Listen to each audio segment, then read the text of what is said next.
Դուբայում, Աբու Դաբիում, Ռաս Ալ Խայմայում անշշկույթ գնելիս կան մի քանի վճարման մեթոդներ ու առաջինը դա բանկային փոխանցումն է, գումարը ուղիղ փոխանցում են կառուցապատողի կամ պրոյեկտի escrow հաշվին, Swift փոխանցման միջոցով invoice-ով։ Երկրորդը դա քարտերի միջոցով է փոխանցումը, որոշ կառուցապատողներ ընդունում են քարտային վճարումներ, այնտեղ կլինի նախավճար կամ ամրագրում փուլային վճարումները ամբողջությամբ այդպես կարող է կատարել։ Եվ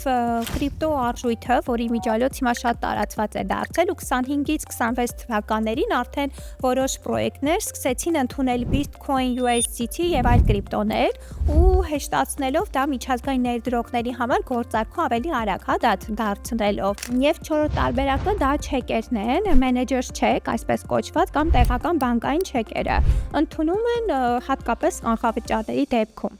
այնտեղ փուլային վճարումներ կախված թե որ փուլում է, գտնվում գործարքը։ Կարճ ասած, ընտրում եք ձեր ճիշտ մեթոդը ու ձեր ներդրումը կհեշտանա եւ կարագանա։